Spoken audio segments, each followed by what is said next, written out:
Okay, Mark Kravchenko here. Vlog number 2. It's my story anyway, because I did one. What am I going to talk about today? Things that annoy most guys in audio. How woofers work. It's not bad. Let's start with that. So, didn't know some rocks were magnetic, did you? Me neither. Okay, so inside a loudspeaker, you have a voice coil. This is a fairly large one, 2.5 inch. That's a big boy. That's a 100 millimeter or 4 inch. Let's see what I can do here. Can you see that? Yeah, so if I hold it, I guess you can see if you look carefully. There are different layers on this. This particular coil's got square wire, a fiberglass former. So this part's the former. This part is the voice coil. You can see that the wires are square and they're stacked up like that. And if I had to count that, I would say that was a 1, 2, 3, 4 layer voice coil. That's a big boy. 2.5, again, 4 layers. All right. So there's that. So you need a voice coil. What's the purpose of a voice coil? Like, what could this possibly be doing? Well, I'm going to show you a little thing. Remember those magnets?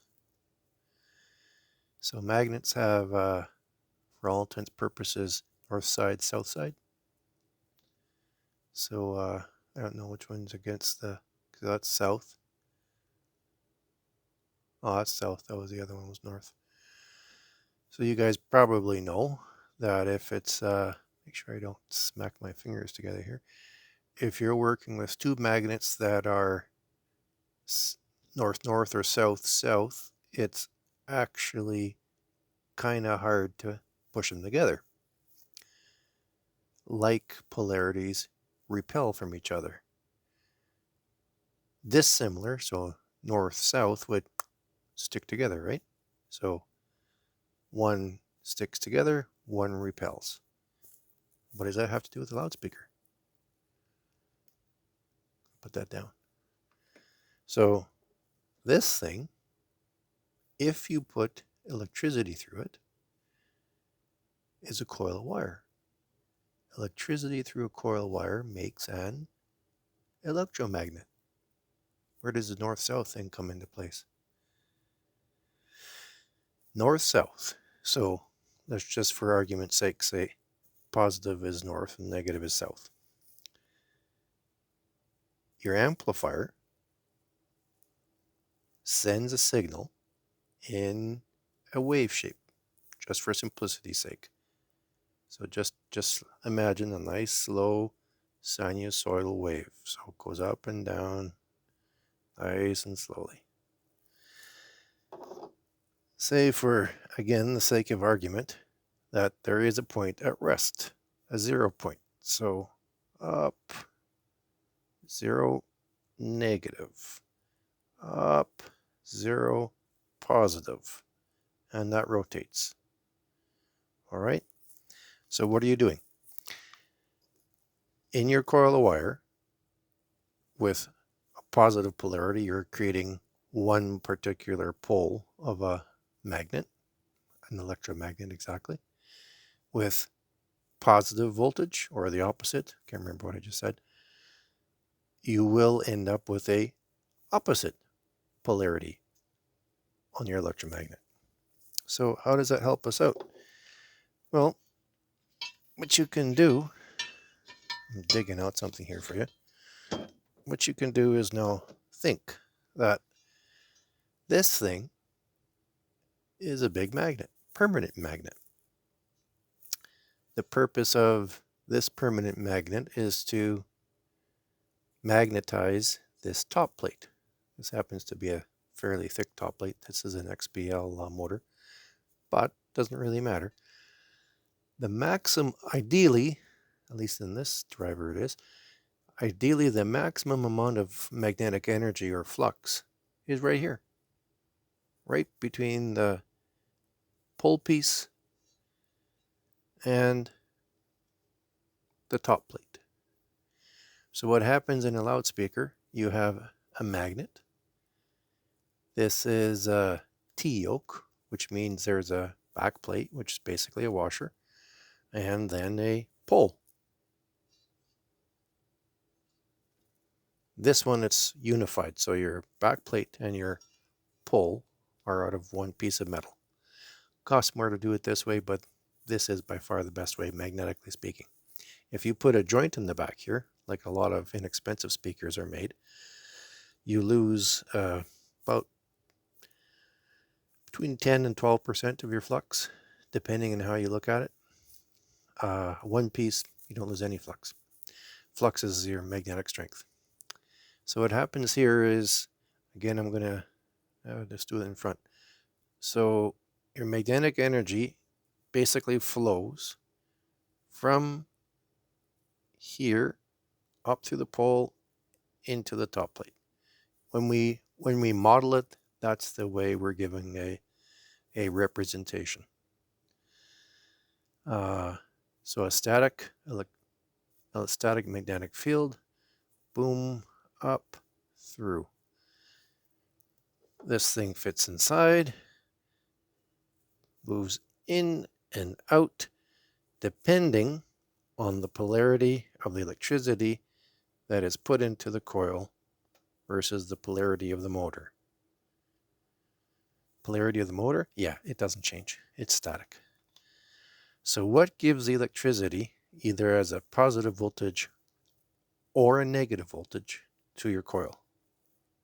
I know you know that. Amplifier. Yeah. So that's the job of an amplifier.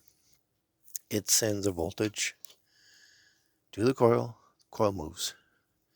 The trick is that the coil is supposed to move in same frequency that your music is asking the coil to move. Which leads me to the first pet peeve of myself as a designer of loudspeakers, including woofers. Fast woofers, slow woofers. Give me a break. Okay, so how do I explain this in the kindest possible means? People who write this, these verbal representations of woofers, have never taken the time to either ask the questions, does that even exist? Or to think it through. Basically speaking, a woofer has no speed. The bigger the coil on the voice coil, the longer the coil on the voice coil, the larger the potential storage of electricity via electromagnetism, called inductance, you can get. That can cause a bit of a time constant. In other words, if you've got a really long, like say twice as long as this one is, let's see what it is. Metric wise, that's a 42 millimeter tall coil. Let's play inches. Inches, that is an 1 5/8 inch tall coil. So there's a lot of car audio woofers that have coils that are 6-7 inches. Do they have a really high inductance? Huge. As high of an inductance as you have in many crossover components. So what makes a woofer fast? What makes a woofer slow? Cone?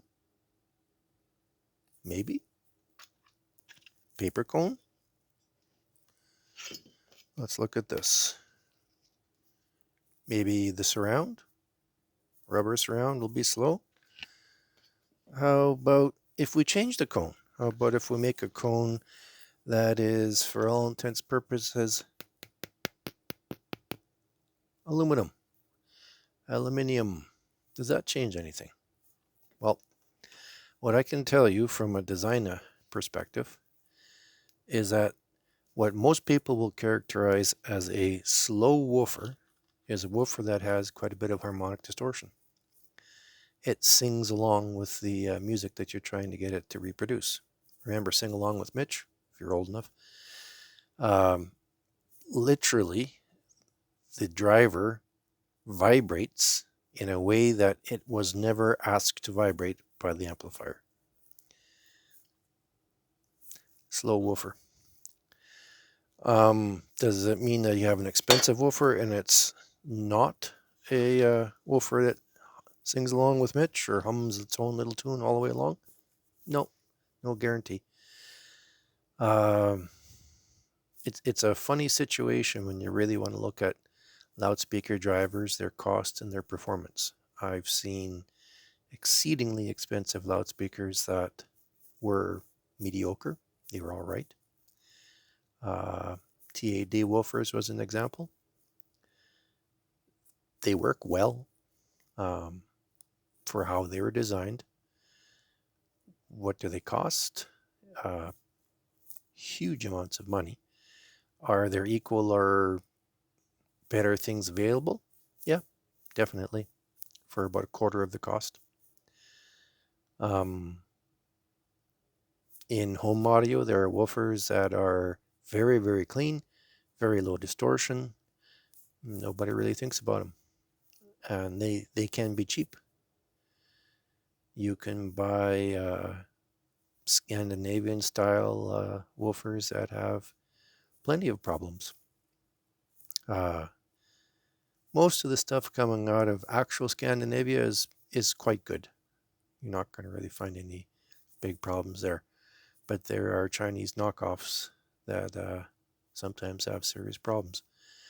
Another kind of woofer that I have built, listened to, designed, wideband drivers. So say a 6.5 wideband with a little whizzer cone right next to the middle dust cap. I don't have any. I really don't like them. They have a particular sound that gets quite muddy if you ask them to do anything other than play quietly or play just a little bit of jazz or something quiet. As soon as you ask it to do a full orchestra or some, reasonable rock, it's just not very happy. Does that make them slow or fast?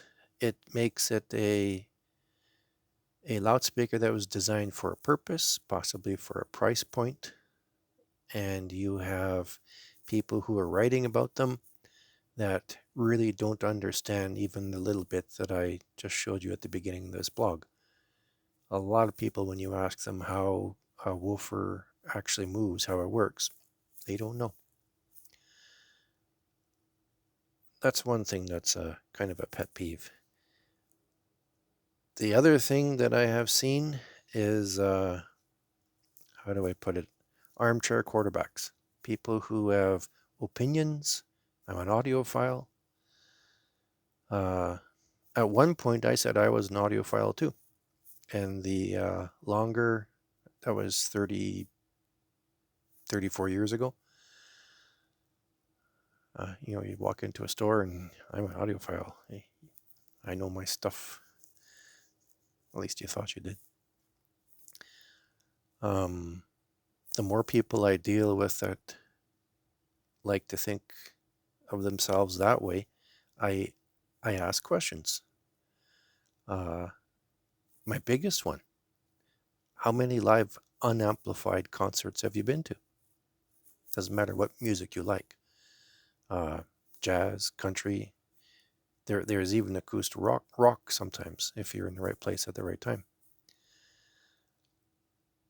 Those are the real sounds that you should be using as a guide to how something sounds.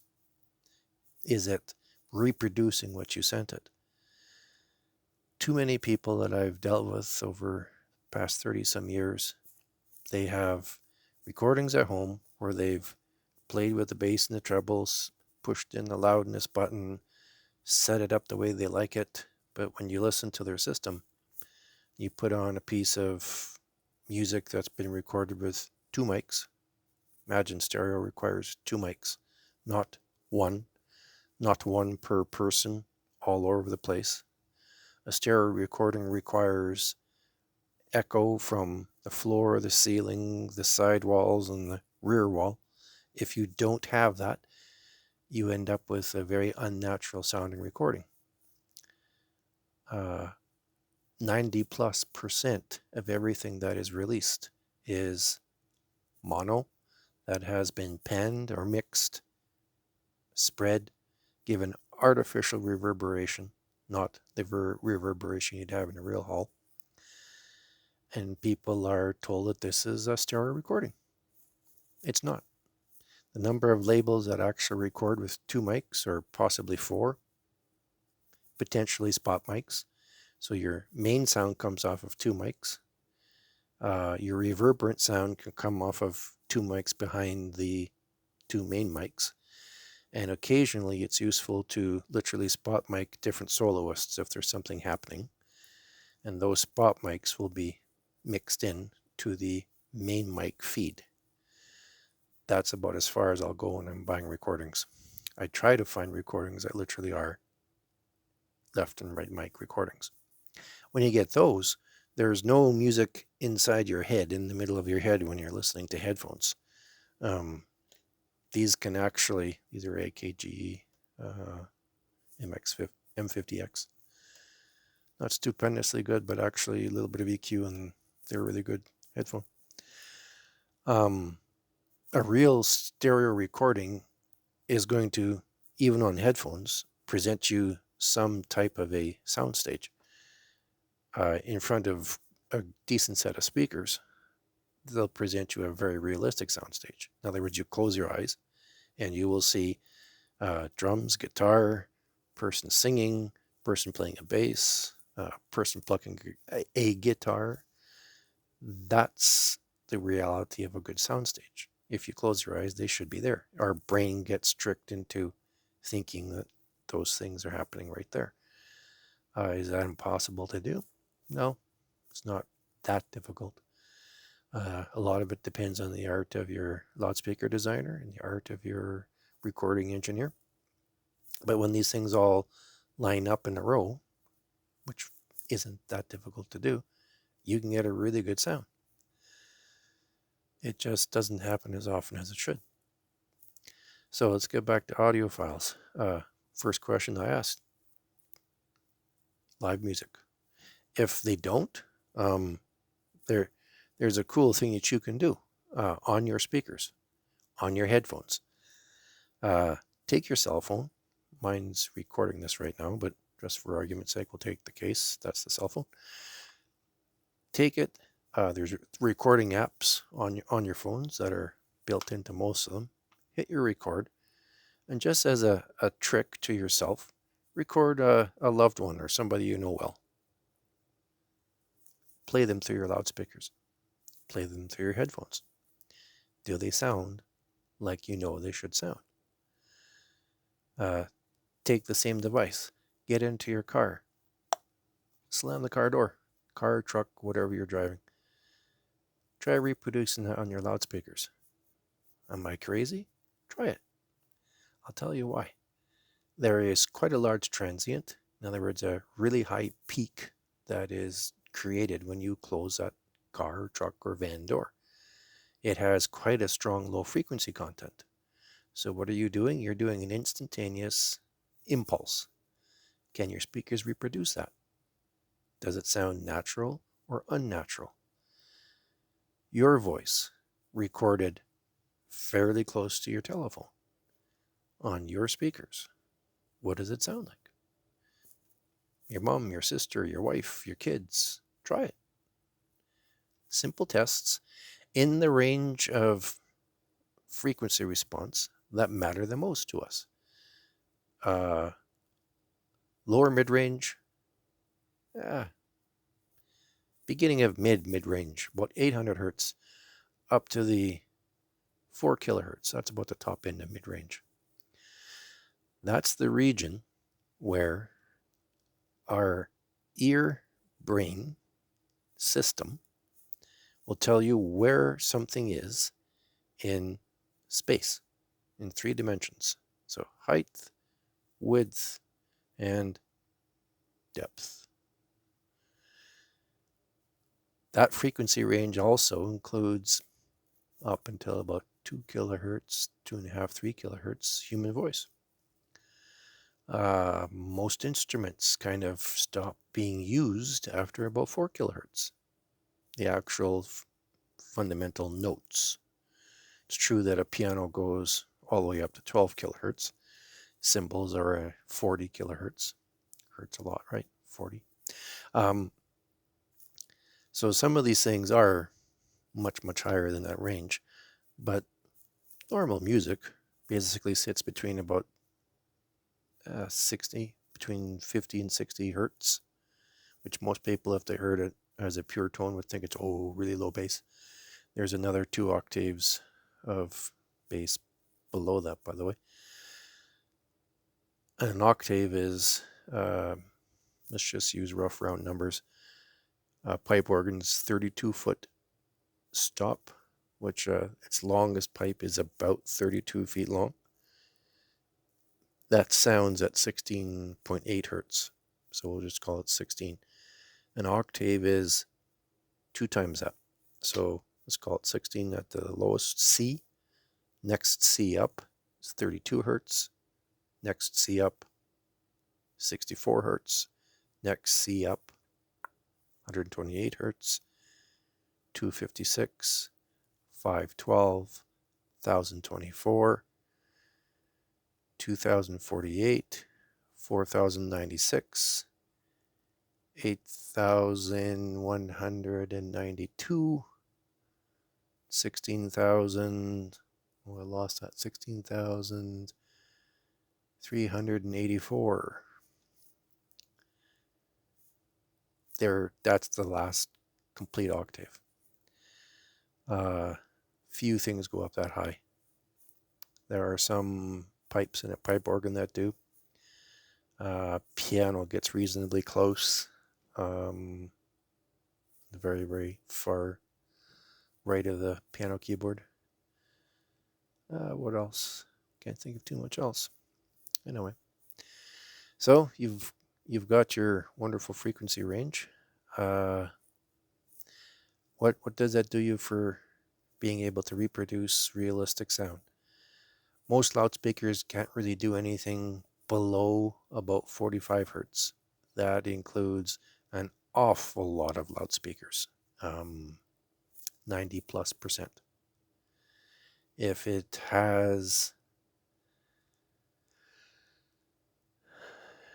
If you have basically less than 4 8-inch, a 12, because it's roughly 3 8-inch woofers to a 12-inch woofer.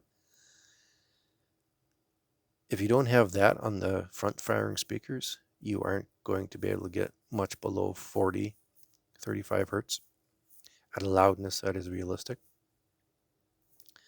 Subwoofers, even a 12-inch subwoofer isn't going to really get you anything you can hear down past about 30 hertz. You'll hear it, but it won't really have the proper presence it might.